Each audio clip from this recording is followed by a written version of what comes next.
Lorsque vous commencez votre journée, vous recherchez la présence de Dieu par la prière, et cette connexion avec lui se poursuit même pendant votre sommeil. Il existe un outil puissant et caché qui sert de bouclier contre les attaques du diable et vous rapproche de l'étreinte aimante de Dieu. Cette arme n'est pas quelque chose de lointain, comme le marteau de Thor ou le bouclier de Captain America, c'est quelque chose de facilement accessible, toujours à proximité, peut-être même juste à côté de vous. Pourtant, malgré sa proximité, de nombreuses personnes ne parviennent pas à reconnaître son immense pouvoir ou à comprendre comment l'utiliser correctement. Cette arme sacrée est le chapelet. Cette vidéo découvrira 5 raisons impérieuses pour lesquelles vous devriez placer le chapelet sous votre oreiller chaque nuit, vous offrant ainsi une protection divine et une paix spirituelle pendant votre sommeil. En commentant « Amen », vous invitez les bénédictions de Dieu à vous couvrir et à protéger votre repos. Le chapelet n'est pas simplement une prière, c'est un don du ciel lui-même, imprégné de puissance. Même si le placer sous votre oreiller peut sembler un geste simple, il a le potentiel de transformer profondément votre vie spirituelle, garantissant paix et sécurité pendant votre sommeil. Saint Padre Pio, personnage renfermé connu pour sa vie pieuse de prière, de messe et de réconciliation, portait toujours un chapelet, même petit, sous son oreiller. Il croyait en la tradition sacrée transmise par nos ancêtres, nous rappelant que si nous continuons à suivre les pratiques transmises de génération en génération, nous ne pouvons pas nous égarer. Satan peut tenter de détruire cette prière, mais il n'y parviendra jamais. Le chapelet est une prière de victoire, celle qui surmonte tous les défis. C'est la Vierge Marie qui nous a enseigné pour la première fois cette prière, tout comme Jésus nous a transmis le Notre Père. Le chapelet était la prière chérie de Padre Pio, une prière qu'il récitait des millions de fois chaque jour. Il tenait souvent un chapelet enroulé autour de sa main ou de son bras, le traitant comme un bijou précieux ou un bouclier de protection. Il gardait des chapelets sous son oreiller et sur sa table de nuit, toujours à proximité. Il considérait le chapelet comme son arme. Des années plus tôt, il avait pris la résolution personnelle de prier pas moins de 5 chapelets complets par jour. Notre-Dame elle-même a parlé à Padre Pio du chapelet en disant « Avec cette arme, vous gagnerez ». La foi inébranlable de Padre Pio dans le chapelet l'a amené à l'emporter avec lui partout où il allait. À l'approche de sa mort, il exhorte ses enfants spirituels à aimer Notre-Dame et à la faire aimer, et à toujours réciter le chapelet. Même dans ces derniers jours, Padre Pio demandait son chapelet. Alors qu'il se préparait à se coucher, il demanda à ses frères « Donnez-moi mon arme ». Confus, les frères fouillèrent son habit mais ne trouvèrent que son chapelet. Padre Pio a répondu « Et n'est-ce pas une arme ?» La véritable arme, en effet. Il a inspiré ses enfants spirituels à réciter le chapelet chaque fois que vous avez du temps libre, après avoir accompli vos devoirs. Priez-le devant le Saint-Sacrement ou devant un crucifix, et après avoir terminé la gloire, dites « Jésus, je t'aime et je me repens pour vous offenser. » Lorsque vous êtes fatigué, reposez-vous un peu et continuez. Ceux qui vivaient près de Padre Pio l'observaient souvent un chapelet à la main, que ce soit au couvent, dans les escaliers, dans la sacristie ou même en se promenant entre le confessionnal et l'église. Même lorsqu'il était incapable de parler, il montrait simplement le chapelet lorsque ses enfants spirituels lui demandaient conseil. C'était toujours là, toujours présent. Il existe de nombreux avantages spirituels à suivre la recommandation de Padre Pio de placer le chapelet sous votre oreiller tous les soirs. Voici les 5 raisons les plus convaincantes pour lesquelles cette pratique peut être transformatrice.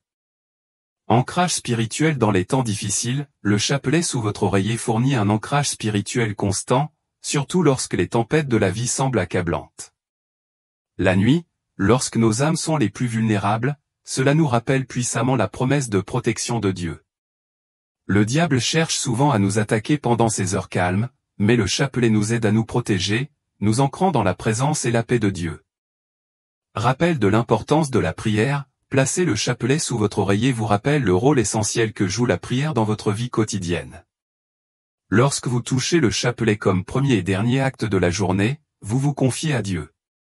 Ce moment de prière, juste avant de dormir et après le réveil, est un moment pour remercier Dieu pour la journée qui s'est écoulée et pour rechercher sa protection pendant que vous vous reposez, en demandant la grâce pour guider la nouvelle journée à venir.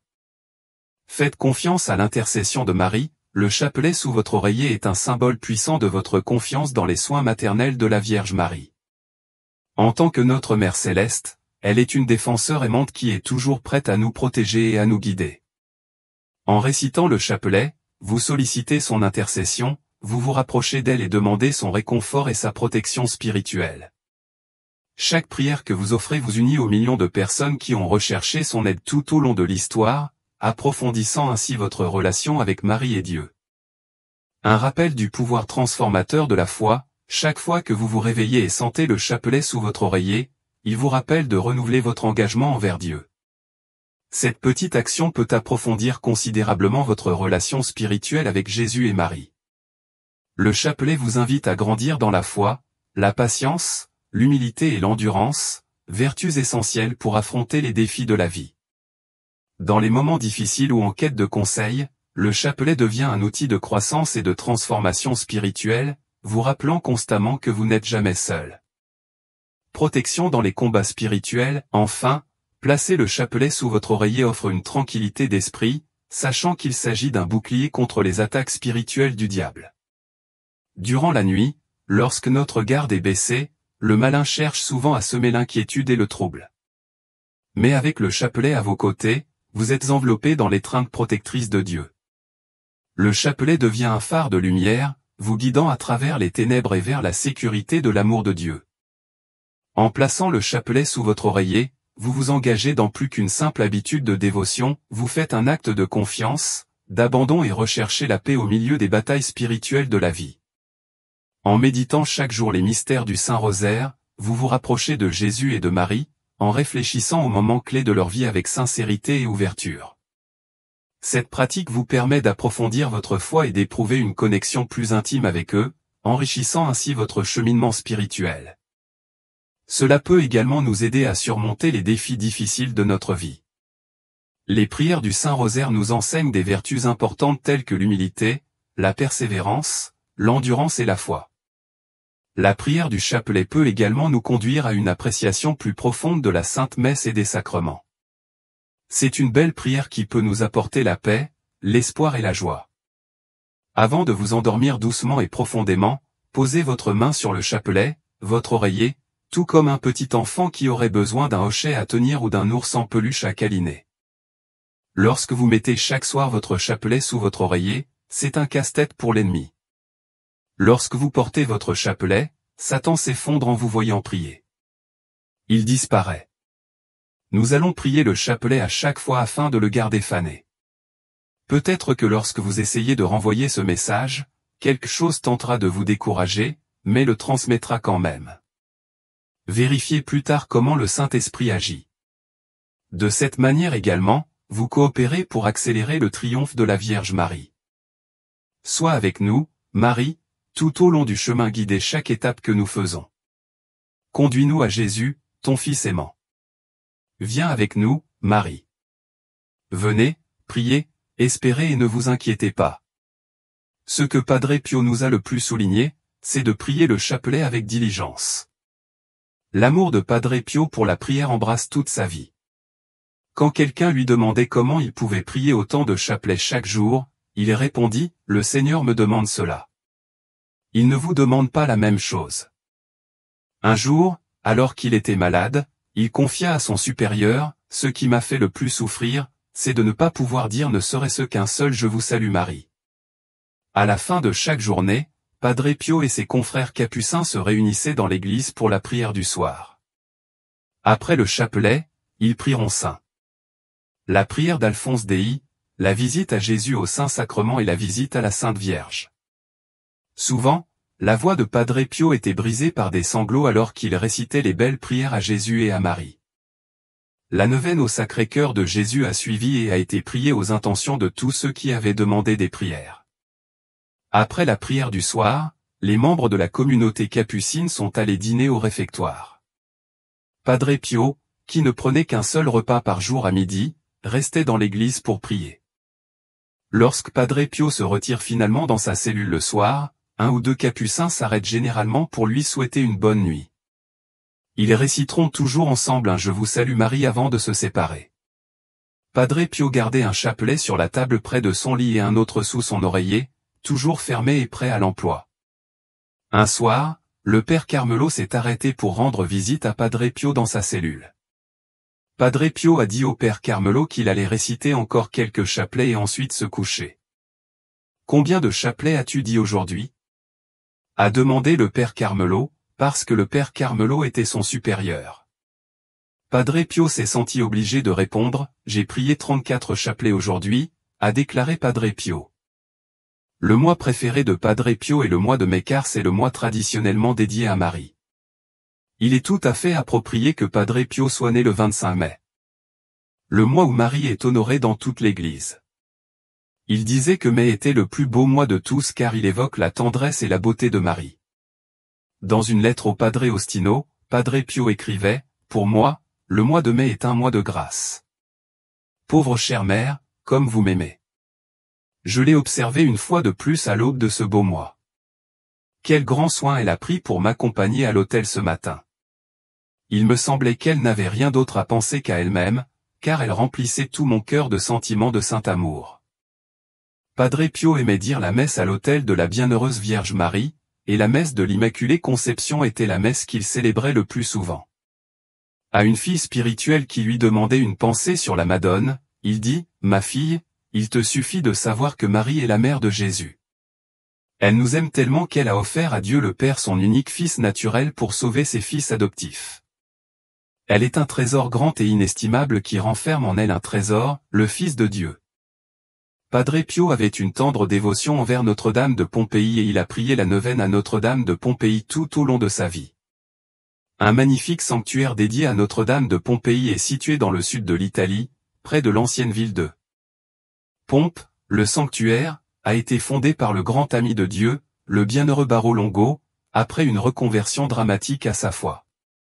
Barro est devenu dominicain de troisième ordre et a pris le nom religieux Fratel Rosario, frère rosaire, en l'honneur du rosaire. Il a consacré le reste de sa vie à répandre la dévotion à la Vierge Marie. À une occasion, Barro reçut un tableau de la Madone. Le tableau était en très mauvais état, car au fil des années, il s'était taché et déchiré par endroits. Barro a décidé de faire restaurer le tableau. Il voulait construire un autel dans l'église paroissiale et y placer le tableau de la Madone. Il demanda la permission à l'évêque. L'évêque a dit à Barro que ce qu'il fallait bien plus qu'un autel, c'était une église plus grande. Il demanda l'aide de Barro et celui-ci accepta de faire tout ce qu'il pouvait pour aider l'évêque. Après beaucoup de travail, Barro a achevé le projet de construction. Il fit restaurer le tableau de la Madone dans sa beauté originelle. Des bijoux étaient incrustés dans le tableau, ainsi qu'une couronne placée sur la Madone. L'image a été placée sur un autel spécial dans la nouvelle église. Barro s'est rendu compte qu'il y avait quelque chose de complètement unique dans ce tableau, quelque chose qui, comme il le disait, impressionnait l'âme. C'était vrai, les visiteurs du nouveau sanctuaire, en voyant l'image de Notre-Dame du Rosaire, se sont agenouillés et ont commencé à prier. Le tableau est devenu connu sous le nom de Madone de Pompéi. Bientôt, des guérisons et des faveurs furent signalées par ceux qui priaient devant le tableau. L'un des premiers miracles rapportés fut la guérison complète de la propre mère de Barro, qui était sur son lit de mort. Barro a décidé de documenter les faveurs qui étaient reçues, et il ne lui a pas fallu longtemps. Avait enregistré plus de 900 miracles.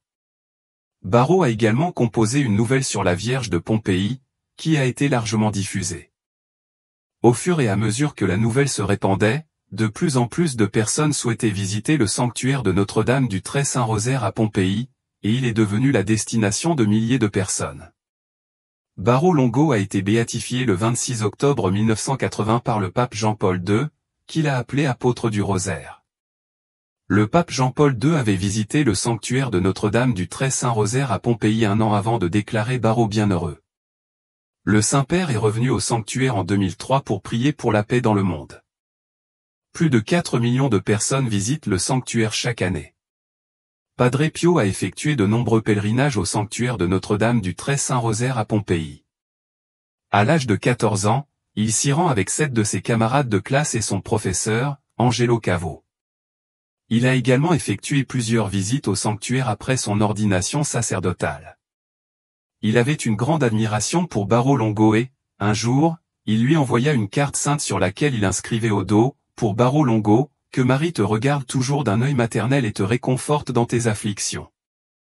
Barro a écrit une fois une lettre à Padre Pio pour lui demander conseil sur une question personnelle, et Padre Pio lui a répondu en lui offrant ses conseils spirituels. Tout au long de sa vie, Padre Pio a écrit d'innombrables romans à Notre-Dame de Pompéi. Lorsqu'il avait besoin d'une grâce particulière pour lui-même ou pour quelqu'un d'autre, il demandait souvent aux gens de prier Notre-Dame de Pompéi pour ses intentions. Il écrit à sa fille spirituelle, Rafala Cara, « Je voudrais vous demander, si cela ne vous dérange pas, de me faire la bonté de faire 3 neuvaines consécutives à la Vierge de Pompéi afin qu'une grâce soit obtenue pour moi de son fils, une grâce qui signifiera beaucoup pour une certaine âme. » C'est la Vierge Marie qui est venue en aide à Padre Pio et l'a assisté dans les nombreuses épreuves de sa vie, y compris les moments où il a été attaqué et tourmenté par le diable. Une nuit de 1964, le supérieur du monastère fut réveillé par un bruit terrible provenant de la cellule de Padre Pio. Alors qu'il se précipitait pour voir ce qui s'était passé, il trouva Padre Pio allongé sur le sol. Il saignait d'une entaille sur le côté droit de son visage, au-dessus de son sourcil. Son visage était enflé et il y avait des cernes noires sous ses yeux, comme s'il avait reçu un coup de poing. Des contusions ont été constatées sur ses épaules. Sous sa tête se trouvait un oreiller. Lorsque le supérieur demanda à Padre Pio ce qui s'était passé, il répondit que le diable était entré dans sa cellule et l'avait attaqué. Le supérieur lui demanda qui avait mis l'oreiller sous sa tête et il répondit, « La Madone. Elle l'avait pris de mon fauteuil et l'avait placé sous ma tête. » Padre Pio et sa Madone. Padre Pio a nourri son amour pour la mère de Jésus dès son enfance. Il se rendra à l'église de Pietrelcina pour saluer et prier Notre-Dame des Grâces. Il garde toujours une petite photo de cette Madone accrochée au mur de sa cellule. Il la regardait avec gratitude avant de manger ses maigres repas, avant d'aller se reposer, et chaque fois qu'il rentrait dans sa cellule lasse et épuisé après avoir entendu des aveux, il regardait sa petite mère avec une immense tendresse. Avant de fermer les yeux devant la mort, l'amour de Padre Pio pour la Madone était celui d'un ami qui a la foi, qui croit et espère. Il ne s'agissait pas seulement d'une piété sentimentale exprimée en belles phrases, en soupirs et en sanglots. Son amour pour la Mère de Dieu était le résultat d'une méditation constante, qui était devenue son mode de vie. Padre Pio a contemplé Marie dans le cadre du projet de Dieu pour le salut de l'humanité. En étant proche d'elle, il se sentait plus proche de Jésus. Le 6 mai 1913, Padre Pio écrivait au père Ostino de San Marco in Lami, ses traits. La tendre mère, dans sa grande miséricorde, sa sagesse et sa bonté, m'a puni de la manière la plus exaltée en déversant tant de grande grâce dans mon cœur. Lorsque je suis en sa présence ou en celle de Jésus, je suis obligé de m'exclamer, où suis-je? Qui est près de moi? Je suis tout en feu. Je me sens retenu et lié au soleil par l'intermédiaire de sa mère. Son amour est devenu une prière sans fin, ardente et fidèle. Qui pourrait compter les chapelets qu'il a récités au cours de sa merveilleuse vie? Il était le frère du rosaire. Il le portait toujours à la main ou sur le bras, comme s'il s'agissait d'un bracelet ou d'un bouclier. Il avait d'autres chapelets sous l'oreiller de son lit, sur le bureau, dans sa cellule. Il a appelé le chapelet son arme. Le chapelet était sa prière préférée. Il le récitait continuellement. Il dévora le chapelet avec une faim insatiable. C'était la prière qu'il avait apprise de la Vierge elle-même, la Vierge de Pompéi, de Lourdes et de Fatima, comme moyen d'obtenir la conversion et le salut des pécheurs. À certaines heures, il parcourra l'allée centrale du jardin du couvent, absorbé dans sa souffrance et dans son amour, pendant que les grains glissaient entre les doigts de ses mains blessées. Dans ses poches, il portait un chapelet qu'il offrait à toute personne qui en demandait un. Même aujourd'hui, les gens les chérissent encore et disent, c'est un chapelet que Padre Pio m'a offert. Je le chéris de tout mon cœur. Quand la cloche du couvent sonnait et qu'il pouvait réciter l'Angélus, soit dans le jardin, soit à l'église, soit à sa fenêtre, comme sa voix était passionnée.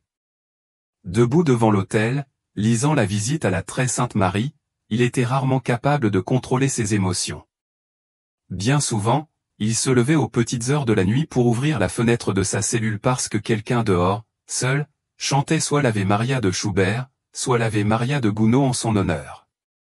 Il sera ravi et à la fin, il applaudira et criera « Bravo, bravo !» Que la Madone te protège et te bénisse, mon fils. En 1959, la statue pèlerine de Notre-Dame de Fatima quitte Covilla, au Portugal, en hélicoptère pour parcourir les principales provinces d'Italie. Padre Pio attend l'arrivée de la statue de sa bien-aimée Madone. Cependant, à cette époque, Padre Pio souffrait d'une grave pleurésie, qui durait depuis un certain temps et l'empêchait de célébrer la messe depuis le 5 mai. Son incapacité à célébrer la messe et à confesser lui causait tant de souffrance qu'il attendait avec anxiété l'arrivée de Notre-Dame de Fatima. Chaque soir, à partir du 31 mars, il émettra une pensée spirituelle dans un microphone connecté au haut-parleur. Ainsi, il a pu être entendu par tous les fidèles rassemblés dans l'église. Le 4 août au soir, il annonce « Nous n'avons que quelques heures pour la visite de notre mère. Ne nous retrouvons pas les mains vides. » Le 5 août au soir, il annonce d'une voix pleine d'émotion « Dans quelques minutes, notre mère sera chez nous. Ouvrons nos cœurs. » Le matin du 6 août, de nombreuses personnes étaient présentes dans l'église. Le padre y a également participé, accompagné de ses confrères prêtres. Épuisé, il dut s'asseoir et resta longtemps devant l'image de la Madone. Lorsque la petite statue fut placée devant lui pour qu'il puisse l'embrasser, il lui remit dans les mains le chapelet qui avait été un cadeau du groupe de prière de San Casiano in Val di Pesa. Ce geste affectueux et touchant a fait monter les larmes aux yeux de tous ceux qui étaient présents. Si Jésus est le chemin et la lumière qui mènent au Père, alors Marie est le chemin et la lumière qui guident le chemin vers Jésus. Par son intercession et en imitant ses vertus, Padre Pio s'est rapproché toujours plus du Christ, à tel point qu'il est devenu presque impossible à distinguer de lui en esprit. Sa dévotion à Marie n'était pas seulement une imitation extérieure mais une profonde transformation intérieure, qui s'exprimait le plus profondément à travers son humilité. Pour Padre Pio, cette humilité n'était pas un trait simple ou éphémère, mais une lutte intérieure durable, un tourment continu et atroce. C'était l'angoisse silencieuse de ne pas savoir s'il était vraiment à la hauteur de l'immense grâce que Dieu lui offrait. Cette humilité était visible dans tous les aspects de sa vie. Même entouré de grandes foules ou des gens qui croyaient en lui, faisaient confiance à ses prières et attendaient beaucoup d'interventions miraculeuses, l'attitude de Padre Pio restait calme et imperturbable. Son humilité lui permet de maintenir une présence sereine et digne, quelles que soient les dures réalités de calomnie, de ridicule, d'incompréhension et de souffrance personnelle qu'il supporte en silence. Il portait ses fardeaux tranquillement, avec une grâce que seule l'humilité pouvait lui procurer. Le conseil de Padre Pio à tous ceux qui recherchaient ses prières était toujours cohérent et profond, aimer la Madone. Réciter le chapelet. Sa dévotion à la Vierge Marie n'était pas un renouveau passager ou superficiel, mais un engagement profond et inébranlable. Un jour, son ange gardien lui demanda combien de chapelets il priait chaque jour. Padre Pio, toujours humble, a répondu « Je dois dire la vérité à mon ange gardien » Jean récite 34. Pour lui, le chapelet était bien plus qu'une prière de routine, c'était une méditation constante sur les mystères du calvaire, une réflexion sacrée sur le plan divin du salut et un lien profond avec la triste mère de Jésus. L'Ave Maria, en particulier, occupait une place particulière dans son cœur et il était particulièrement dévoué à Notre-Dame de Pompéi. Chaque fois qu'il en avait l'occasion, il mettait un point d'honneur à visiter Pompéi pour honorer son image.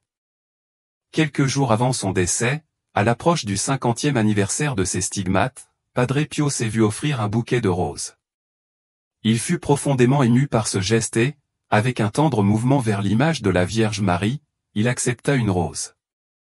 Il demanda à l'un de ses enfants spirituels de l'emmener à Pompéi et de le déposer aux pieds de la Madone. Cette rose, symbole de son amour et de son dévouement, reste un signe extraordinaire de la grâce divine. Il ne s'est pas flétri, au lieu de cela, il est resté frais, vibrant et parfumé jusqu'au jour de la mort de Padre Pio. Ensuite, la rose s'est refermée tranquillement, retournant à un bouton, témoignage silencieux de l'amour et de la grâce durable qui entoure la vie et le dévouement de Padre Pio.